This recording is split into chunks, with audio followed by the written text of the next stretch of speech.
Welcome to the channel, Streetdawg Worldwide.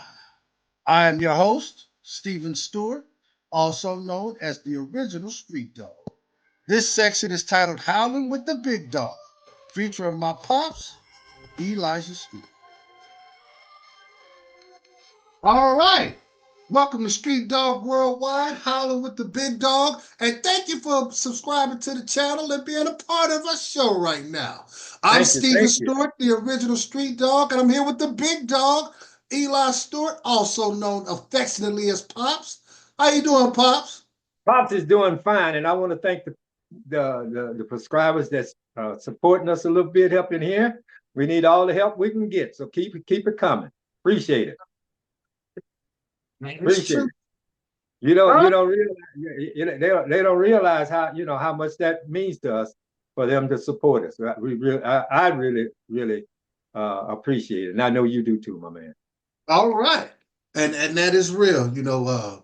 Street Dog family wouldn't uh it's a blessing to have you. Yeah. Now, getting back to what's going on here, the WNBA Finals is heating up. Great game last night, 80-77. The Liberty of New York over the Lynx of Minnesota with Sabrina Ionescu. I'll call her Sabrina I, hitting that three to end the game. It reminded a lot of people of what Kobe did. What's Oh your yeah. thoughts on the game? But the part I seen of it, I didn't get it all. I got skipped in a little bit of all of it all together.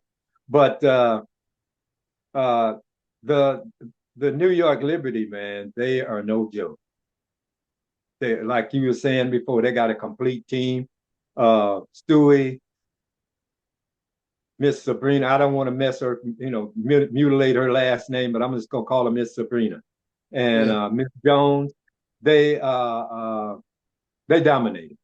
Big Four, because for number one, they was behind most of the game, and Stewie 15 got at one point. Stewie got loose, and they couldn't handle it. They couldn't do nothing with it, you know. So uh, I had Lynx winning that last night, but I thought I kept catching glimpses of it, and they was hanging on and in ahead of most of the game, but man, it's just hard to deal with Stewart when she get on the road. It's hard to deal with her. Well, I'm looking at Minnesota stats, and they got some team play too. Oh yeah, Collier had 22. McBride, she had 19. Williams had 12. Uh, Carlton had 14. So they had some pretty balanced team play. But they had a 15-point lead too. So did they yeah, run out of gas or? But then when you look at it, Stewart is a monster in the paint and outside of the paint. And Jones just take up a lot of space in the paint. She just takes up a lot of space. And then she came out and hit a key three. I, I was just going to say that she stepped out and hit a three. What can you do? Yeah. She's a monster in the paint, and when she steps out and hit a three, what are you supposed to do? Yeah. Yeah. Put handcuffs on her, one hand behind her back, or what? What? How do you handle them? And Yeah. Stewart, man, she just and Miss Sabrina, man, she's just a wildcat on the floor. She's all over the place. Now, remember when like I was telling you last night, when Sabrina shot that three before she hit the game winning three. You see how it went in the rim and bounced out? Yeah. And she looked, she was pissed. She was like, I need the ball. I think that was the whole attitude because she had the ball when it was 12 seconds left, just at the top, wondering, where am I going to go to shoot it? Where am I going to go to shoot it? She's She wanted mean. the ball. Yeah. And that's what you need in a point guard. You need give me the ball and get the hell out of my way. Yeah. And that's what they did, you know. So like I say, it was all in all, it was a good game. Like I say, Carrier it's too much on her. She scored 22 points, 9 rebounds, and 2 assists. But uh McBride, she scored what 19, 2, Yeah.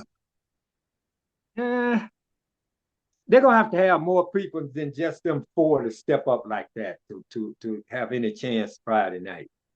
I think the bottom line too, Pops, is they need to figure out how to not run out of gas. I don't, And maintain a lead. but I don't think they ran out of gas. They just couldn't stop Stewart. They couldn't. They couldn't stop the Liberty altogether. Not only Stewart, they couldn't stop nobody. Yeah. Anytime you got your big stepping out and hitting threes, and what can you do? Yeah, and that's something you ain't really expected. No, I've seen her shoot during the year. I've seen her hit 2 or 3 threes, but not in a pressure situation like this. Yeah, you got your big stepping out, 6'6", stepping out hitting a three. What the hell? What? They do it in the pros. You got Embiid out there with his Frankenstein ass shooting threes. That's a whole different ball game. You don't expect a 6'6" young lady stepping out, hitting threes in a must. This was a must-win game for them because they lost one at home. This was a must-win game for them, and you got her stepping out, hitting threes like it's a layup. Yeah. So here's an interesting question since we're talking about it. In the grand scheme of things, Pops, do you think the three helps the game or hurts the game? In the grand scheme of things. Because if you got the bigs out there shooting threes when they need to be in the paint doing what they need to do, how big of a change for the better or for the worse has the three-point shot made for the game? The three-point shot now is the game. Because everybody's shooting. Big, small. Everybody's shooting. So that's the game now. So but it hurts if you're not making them and you shoot a lot of them. Yeah, it hurts. It hurts the game. But if you're making them, hey, it's great. As far as I'm concerned, to me, the 3-point was a good thing for the NBA, for the game of basketball. I love it. A lot of people, 3-point. No, you can get back in the game. You can get back in the game with shooting threes, and you can get your ass out of the game shooting threes too. So it's a plus, minus, plus, either way you want to look at it. Depending on if you got shooters or not. That's it. Every team don't have 3-point shooters. Well, I take that back. They got 3-point shooters, but making 3-point pointers. Consistent 3-point shooters. Right. You got guys on your team shooting 20 3-pointers and making 3. That ain't helping you at all. Yeah. But if you got 3-point shooters on your team and you shooting 15 and hitting 8, that's helping you a hell of a lot. Yeah. See? Yeah. So it's good for one way and bad for the other. So to me, I'm glad to see it in. I'm glad to see it.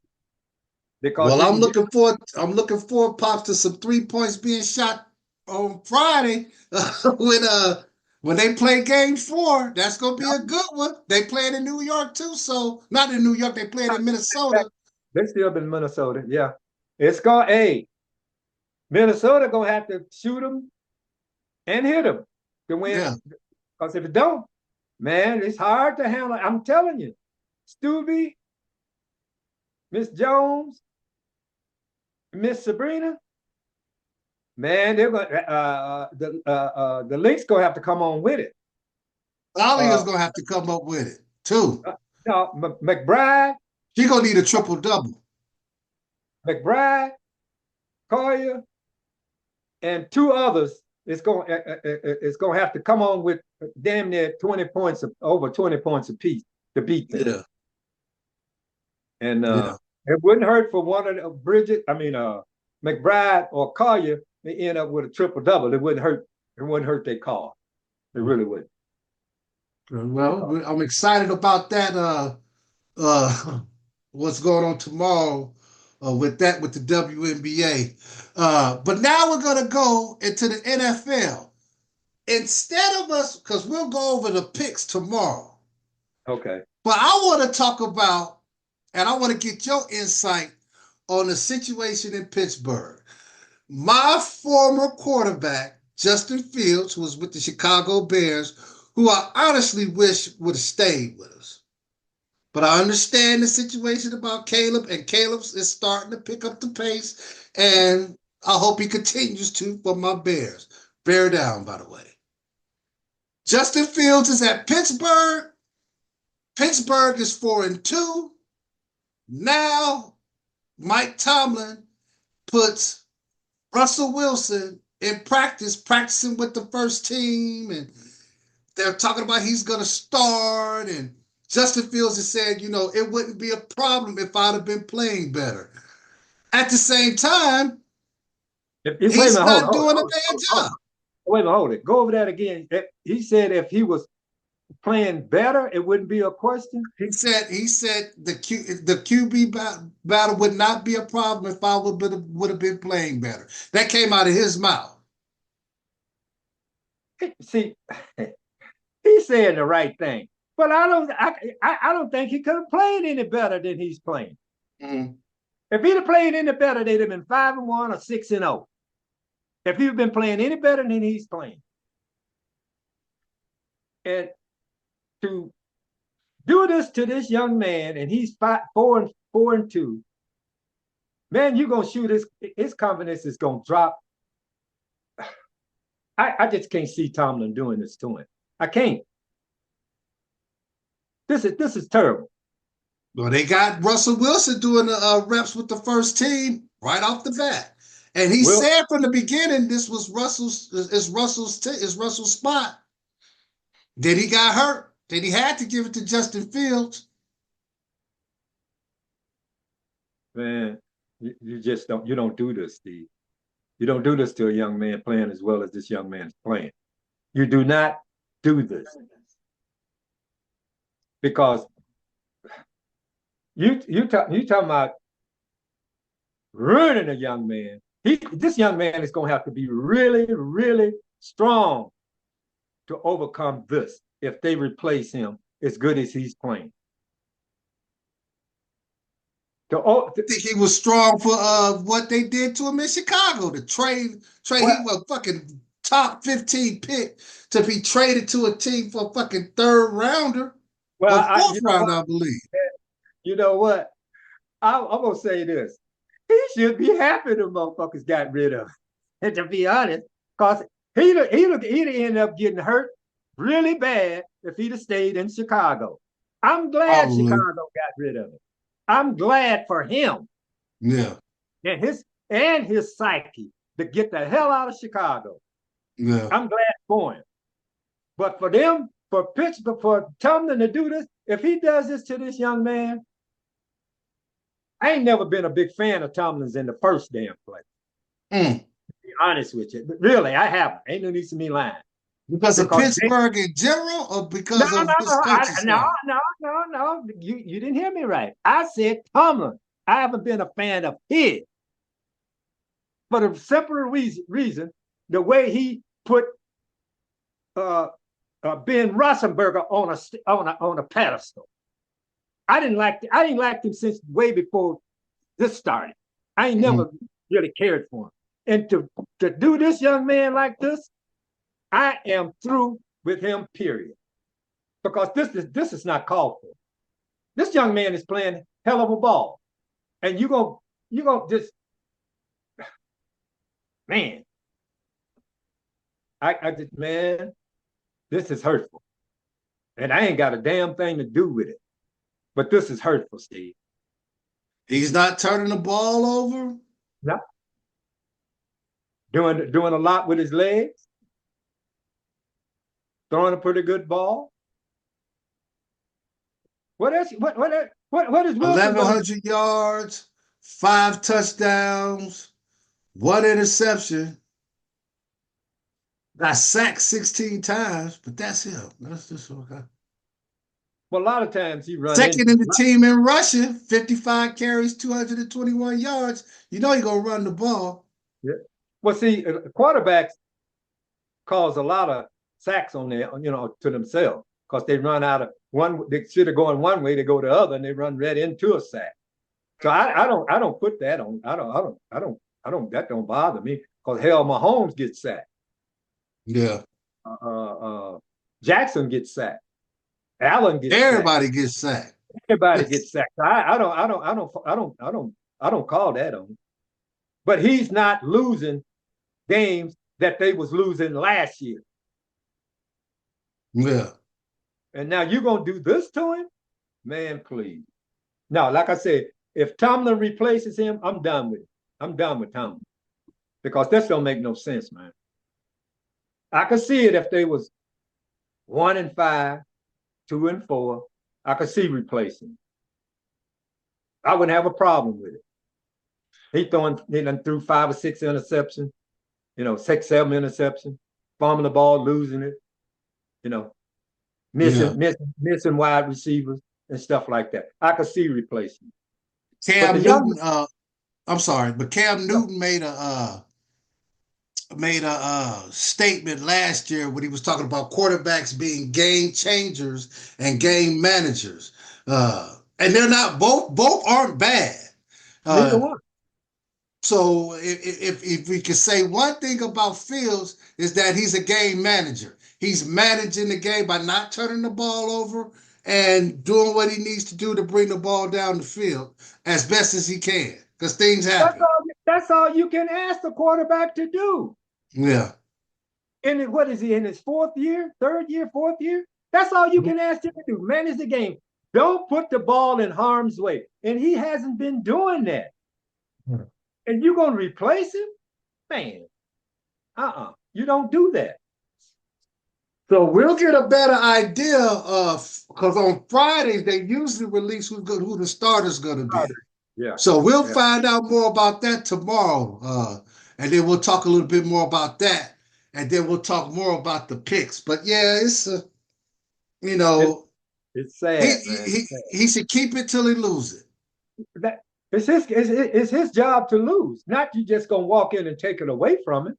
Yeah.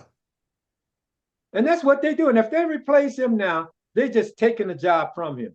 And to be honest with you, I don't think he could play no better. And I don't think Wilson gonna play as good as he done played. Well, I think he could play better as long as he playing. He ain't gonna get no better if he getting back on the bench. I think more time, more reps, that helps. But see, the thing of it is, Steve, he don't have to play no better than he's playing. They done won 4 games. He's managing the game. He's managing the game. That's all you can ask him to do. Now they play 6 more games and they 8-4. What can you ask? What more can you ask? Yeah. I tell you what. Okay. Let them set this boy down and let Wilson play the next 6 games, and we'll see. We will see. That's what if they replace this young man and put Wilson in there, I want to see what Wilson going to look like in the next 6 games. See if he come out 4-2. With one interception. See if he come out uninjured. Man, please. Yeah. He wasn't injured in Washington the whole the last year he was there, and he wasn't playing worth a crap. He wasn't. Talking about Denver? Huh? He was in Denver when he was in Seattle, and then when he was in Denver, he wasn't hurt. He was out there. If you're out there, you're not hurt. Yeah. And he played like crap. So all I can go by is what I seen in the last 2.5, 3 years from him, and he looked like crap all them 3 years. And now all of a sudden, he gonna play a hell of a lot better? I don't think so. All right. Well, Street Dog Nation, leave a comment. What do you think about the Field situation and the Russell Wilson situation? Should he play until he messes up his opportunity, or should Russell Wilson just, since he was the first pick anyway, should he just come on and just play per what Tomlin wants? We want to hear your opinions and see what you have to say. Please do. Because he should keep playing until he, That's my loses the job. I wholly, with all my beings, I think this young man should lose his job by playing terrible, by playing bad. He's playing the best. Hell, how many teams are 4-2 in the league? The Bears are. Huh? Who? The Bears. Oh, okay. But I'm just saying, as a whole, how many? I know you're gonna be with the Bears. If they was 1-5, you go, hey, the Bears, the Bears. We know that. So, but no, I'm just saying, it's not too many teams are 4-2 though. Yeah. But remember what I said at the beginning of the year, Popz. It's time to really start talking week 10, week 11. That's it. That's when when you really see who's really doing what they need to do and who's being consistent and how things really turn. After Thanksgiving, we really see what teams is going to be making a run for stuff and who's just going to be falling in the tank. That's it. And just like I said, I don't. I'm saying this, but I don't hope. I hope it don't happen. But I hope they replace this young man and put Wilson in there. And by week 12, we'll see what their record is. Let him play. We'll find out tomorrow what they're gonna do. But let him play 6 games and see what his record's gonna be in 6 games compared to this young man's record in 6 games. Okay, so replace it. Go ahead. I dare you. Well, we should find out tomorrow what they're gonna do. And Street Dog Nation, tomorrow we'll be on. Tomorrow in the afternoon we'll be on with another episode of Hanging and Howling with the Big Dog. We're gonna talk a little bit more about the picks, the top 5 games that's gonna be on Sunday, as well as a preview of what's going on with college football as well. Gonna be some great games for college football. And we're going to do a little preview of what the Friday game between the Lynx and the Liberty. Oh, yeah. We're going to be on it. All right. We'll be on it. All right, Street Dog Nation. That's another episode of Howlin' with the Big Dog. We'll be in touch with you tomorrow with a little bit more of us. Until then, stay blessed. Take it one bark, one bite, one bone at a time. May the force be with us all. You know what I'm going to say. Put him first, and you won't go wrong. Hallelujah. And have a good evening, everyone. And this concludes the segment of Howlin' with the Big Dog.